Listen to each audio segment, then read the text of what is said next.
Salut à toi et bienvenue dans cette nouvelle vidéo du chapitre 11, aspect énergétique des phénomènes mécaniques. Dans cette deuxième partie, nous allons voir le travail d'une force. On va commencer par définir ce qu'est le travail d'une force. Ensuite, nous calculerons le travail d'une force constante. Puis définirons le travail moteur ainsi que le travail résistif. Étudierons le théorème de l'énergie cinétique. Et enfin, nous verrons ce que sont les forces conservatives et non conservatives. Maintenant, définissons ce qu'est le travail d'une force. Et pour cela, observons cette scène avec quelqu'un qui pousse cette voiture.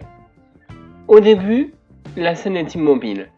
Notre personnage a donc son énergie pleine et la voiture n'a pas d'énergie. Il commence à appliquer une force sur la voiture et à la pousser. Eh bien, lui fournit de l'énergie pour appliquer sur sa force, donc son énergie diminue.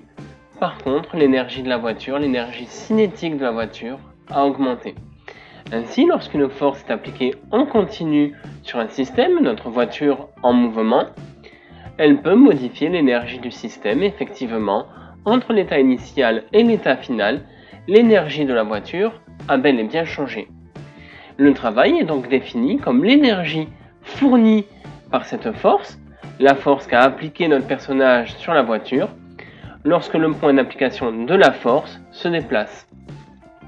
Une autre façon de voir la chose, observons cette pomme soumise à son poids. Eh bien, au début, elle est en hauteur, elle a un plein d'énergie potentielle, elle commence à tomber, son énergie potentielle diminue pendant que son énergie cinétique augmente. Ainsi, le travail d'une force correspond au transfert d'énergie effectué par l'intermédiaire de cette force. Grâce au poids, l'énergie potentielle s'est transformée en énergie cinétique. Voyons à présent comment calculer le travail d'une force constante. Mais qu'est-ce qu'une force constante ? Une force constante est une force dont l'intensité, la direction et le sens ne varient pas au cours du temps. Je te rappelle que l'intensité correspond à la longueur du vecteur qui modélise la force. La direction, eh bien, c'est la droite sur laquelle se trouve le vecteur. Et le sens, eh bien, c'est l'orientation de la flèche vers le bas, vers le haut, à droite, à gauche, ainsi de suite. Prenons ce pendule comme exemple. Il est soumis à deux forces, son poids en jaune et la tension du fil en rouge. Tu peux voir qu'au cours du temps, les deux forces ne réagissent pas de la même manière. Effectivement, la direction et l'intensité de la force de tension du fil ne sont pas constantes au cours du mouvement, alors que pour le poids, la direction, l'intensité et le sens du poids restent constants au cours du temps. La tension n'est donc pas une force constante, alors que le poids est une force constante. Revenons au calcul du travail d'une force constante avec un autre exemple, une force F, ici en violet, que l'on applique à un système. Le système, dans ce cas-là, est représenté par un point matériel à ce niveau-là. Lorsque le système se déplace, notre force F fournit un travail. Ce travail est noté WAB de F, AB pour la distance de A vers B, et F étant le nom de la force qui fournit le travail. Et l'unité du travail, c'est le joule, comme pour l'énergie. Le travail d'une force constante F lors du trajet AB est donné par la relation suivante. WAB de F, donc le travail de la force F sur le trajet AB, est égal à la force F scalaire le trajet AB. On poursuit notre égalité. Ceci est égal à la norme du vecteur F fois la norme du vecteur AB fois le cosinus alpha, alpha étant l'angle entre les deux vecteurs. Mais nous utilisons en physique peu cette écriture mathématique. Nous préférons l'écriture F fois AB fois cosinus alpha. Je te propose maintenant de faire un petit exercice de déterminer le travail fourni par une force constante F, modélisée ici en violet, s'appliquant lors d'un trajet AB du point A vers le point B. La force F vaut 100 newtons, l'angle alpha vaut 60 degrés et le trajet AB vaut 10 mètres. Mets la pause, essaie de faire l'exercice et on reprend. C'est bon, on y va.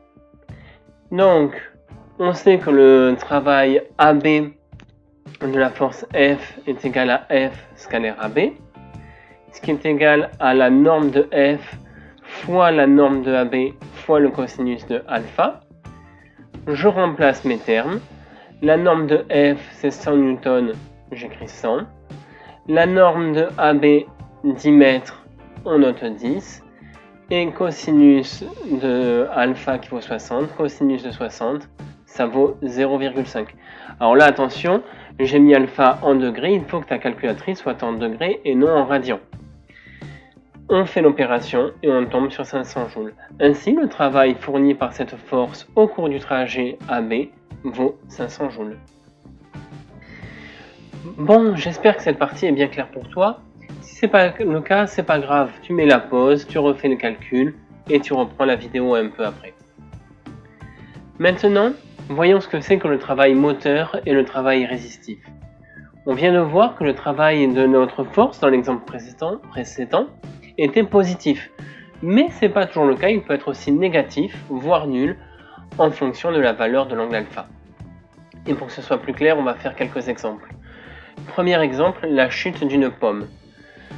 La pomme est soumise à une force, son poids, qui donc va fournir un travail lors de la chute du point A vers le point B. Le travail du poids de A vers B, c'est égal au poids scalaire AB, donc à l'intensité du poids fois la distance AB fois le cosinus alpha. On observe ici que alpha est égal à 0, donc cos de 0 ça fait 1. Du coup, le travail du poids, c'est le poids fois la distance AB, ce qui est strictement supérieur à 0, positif, puisque le poids et la distance sont positifs. Donc, si le travail est strictement positif, alors le travail est dit moteur, il favorise le déplacement, et ceci n'est valable que pour un angle alpha supérieur ou égal à 0 et strictement inférieur à 90 degrés.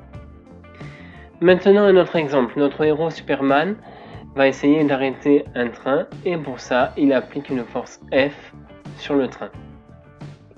Au cours de son déplacement, cette force F va fournir un travail qui est égal à F scalaire AB, donc à F fois AB fois cos alpha.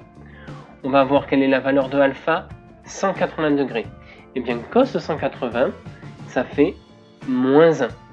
Donc le travail est égal à la force que fournit Superman, qui est positive, fois la distance AB qui est positive, fois moins 1. Donc on a un travail qui est négatif. Et si le travail est négatif, on va dire qu'il est résistif et il s'oppose au déplacement. Et ceci n'est valable que pour un angle alpha strictement supérieur à 90 degrés et inférieur ou égal à 180 degrés. Allez, pour la route, un dernier exemple. Cette boule de billard qui roule du point A vers le point B et qui est soumise à son poids P. Eh bien, le poids, c'est une force. Il va donc fournir un travail qui est égal à P scalaire AB, donc à P fois AB fois cos alpha. Alpha, c'est égal à 90 degrés. Cos alpha, c'est donc égal à 0. On va donc avoir un travail qui est égal à 0 joules. Donc si le travail est égal à 0, on dira que le travail est nul, il n'agit pas sur le déplacement. Le poids de la boule de billard ne va pas l'aider ou la freiner dans son déplacement. Donc ce qu'il faut retenir, c'est que si le travail est positif, on dit qu'il est moteur, comme pas ici, il permet le déplacement. Si le travail est négatif, il sera résistif, il freine, il s'oppose au déplacement. Et enfin, si le travail est égal à 0, il est nul, il n'agit pas sur le déplacement. Allez, on passe à la suite. Travail et théorème de l'énergie cinétique. Lorsqu'un système est soumis à des forces extérieures, sa vitesse peut varier au cours du temps. Ça, c'est la deuxième loi de Newton qui nous le dit. On a vu au chapitre précédent. La somme des forces extérieures qui s'appliquent sur un système est égale à la masse de ce système fois la variation de vitesse au cours du temps. Donc si la somme des forces extérieures est différente de 0, alors en admettant que m soit aussi différent de 0, obligatoirement la variation de vitesse est non nulle. On peut alors observer une variation de son énergie cinétique. Eh bien c'est normal parce que si la vitesse change, alors l'énergie cinétique change elle aussi. Maintenant, lors d'un déplacement AB, on peut observer le travail fourni par chaque force qui s'applique à un système et observer l'impact du travail sur le mouvement. Est-ce que le travail de chaque force est résistif, nul ou moteur? Pour ça, on va prendre notre héros Superman qui essaie d'arrêter ce train pour sauver ce pommier, attention quand même.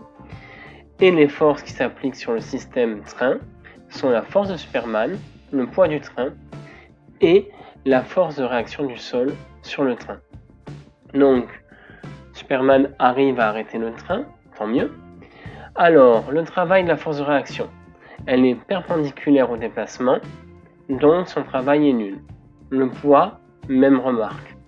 Et enfin, la force de Superman, eh bien, c'est une force résistive, puisque elle est dans le sens opposé au déplacement. Et donc le travail fourni par cette force va être égal à l'énergie cinétique qu'avait le train au départ. C'est pour ça que le train s'est arrêté, puisqu'en fait, ce travail résistif a absorbé toute l'énergie cinétique qu'avait le train au départ. Maintenant, je ne sais pas si tu as observé, mais il y avait une pomme ici qui est tombée. Et bien cette pomme avait une certaine énergie potentielle. Et du fait de son poids, elle s'est mise en mouvement, elle est tombée, elle a gagné en énergie cinétique. Là, le travail est moteur et a permis à la pomme de gagner en énergie cinétique. Quelle est l'énergie cinétique qu'elle a gagnée? Eh bien, c'est égal à l'énergie potentielle qu'elle avait. Et donc là, on commence à voir un peu apparaître le théorème de l'énergie cinétique qui nous dit que la variation d'énergie cinétique d'un système qui se déplace d'un point A vers un point B est égale à la somme des travaux des forces qui s'appliquent sur ce système lors de son déplacement. Donc, cette grande phrase, on va la remplacer par cette équation. La variation d'énergie cinétique, c'est l'énergie cinétique finale moins l'énergie cinétique initiale. C'est toujours ça une variation, la fin moins le début. Et c'est égal à la somme des travaux des forces qui s'appliquent sur le système. Donc on prend toutes les forces qui s'appliquent sur le système, du point A jusqu'au point B, et on calcule les travaux de chacune de ces forces, on les additionne, et c'est égal à la variation d'énergie cinétique. Allez, on attaque maintenant la dernière partie de cette vidéo, force conservative et non conservative. Et comme d'habitude, on prend un exemple, cette Pokéball, et le travail de son poids au cours de son déplacement. Le travail du poids de la Pokéball, c'est le poids de la Pokéball scalaire le déplacement. Donc c'est son poids, l'intensité de son poids, fois la distance AB, fois cosinus alpha. Et là on voit qu'on a un triangle rectangle, ici, dont AB est l'hypoténuse. Ainsi, cos alpha, c'est égal à cette distance-là, donc à ZA moins ZB. On a donc le travail du poids lors du déplacement AB, c'est l'intensité du poids fois ZA moins ZB, ce qui est égal à MGH. C'est égal à l'énergie potentielle de pesanteur. On le garde dans un coin de notre tête, ça, mais on va surtout retenir que le travail du poids, c'est égal à l'intensité du poids fois ZA moins ZB. Maintenant, que se passe-t-il si on remonte notre Pokéball à son point d'origine? Alors je précise bien, tout cet exemple, le précédent et celui-là, on considère qu'il n'y a pas de frottement. Ça c'est important. Et bien donc, le travail du poids du point B vers le point A, c'est égal au poids scalaire BA. Donc c'est égal à l'intensité du poids fois la longueur BA fois cosinus alpha. Et cosinus alpha, c'est égal à ZB moins ZA. Et donc là, on remarque quoi? Eh bien, on remarque que le travail qu'a fourni le poids lors de l'aller, c'est le strict opposé au travail que fournit le poids lors du retour. En fait, l'énergie de la Pokéball a été conservée. Et donc, on va définir une force conservative comme permettant la transformation réversible de l'énergie potentielle d'un système en énergie cinétique et vice-versa. Donc, l'énergie mécanique du système, dans le cas d'une force conservative, est conservée, d'où le nom de force conservative. Observons une autre propriété des forces conservatives avec le déplacement de ces deux personnages qui vont aller du sous-sol A au sous-sol C, l'un par ascenseur et l'autre par escalator. On va étudier, dans le cas de l'ascenseur, quel est le travail du poids de cette personne. Eh bien, le travail du poids de cette personne, c'est P scalaire AB, P fois C fois cos alpha. Cos alpha est égal à 0, donc ça nous donne P fois ZA moins ZC. On prend le cas de l'escalator. Donc, le mouvement se fait en deux étapes, de A vers B, puis de B vers C. Pour que ce soit plus clair, j'ai mis un code couleur ici. Le mouvement AB est en bleu et BC est en rouge. Donc le travail de A vers C, c'est le travail de A vers B, puis de B vers C. Donc le travail de A vers B, c'est P scalaire AB, donc P fois AB fois cos alpha, ce qui est égal à P fois ZA moins ZB. On regarde le travail maintenant de B vers C, c'est égal à P scalaire BC, donc à P fois BC fois cosinus alpha 2, et c'est égal à P fois ZB moins ZC.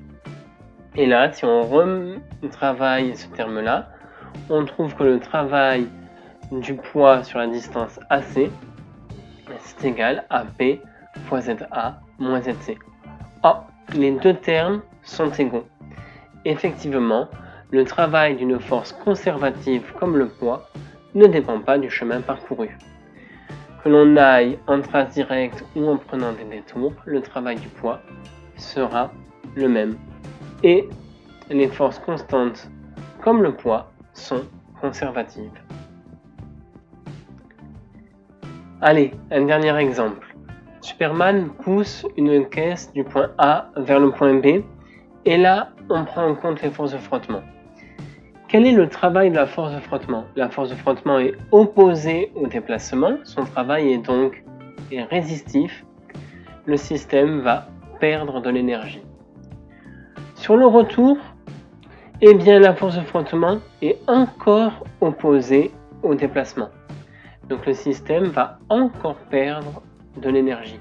On constate déjà que la force de frottement dépend du déplacement, elle n'est pas constante. Et lorsque le travail dépend du chemin suivi par le système, la force est dite non conservative, comme les forces de frottement ou la tension d'un fil. Et comme notre système a perdu de l'énergie à l'aller et au retour du fait des frottements, on peut en conclure qu'en présence de forces non conservatives comme les frottements, l'énergie mécanique du système ne se conserve plus. Allez, un dernier exemple pour la route, le pendule simple. On va observer l'évolution de l'énergie du système en fonction de son déplacement pour un amortissement, c'est-à-dire pour des frottements, égal à 0. Je lance la simulation et on observe que l'énergie mécanique du système est constante. Ça, c'est normal, puisque les forces en jeu, il y en a deux. Le poids qui est une force conservative, donc qui permet à ce que l'énergie mécanique reste constante, et l'autre c'est la tension du fil, qui elle n'est pas une force conservative, mais si on trace le vecteur vitesse qui va apparaître là en bleu, et qui traduit le mouvement, on observe qu'à chaque instant, la tension du fil et le déplacement sont perpendiculaires. Or, nous avons vu que si une force est perpendiculaire au déplacement, alors le travail de cette force est nul. Si le travail est nul, eh bien ça n'a pas d'impact sur l'énergie mécanique. Voilà. Maintenant, on va introduire des amortissements. Donc, je mets un petit peu de frottement.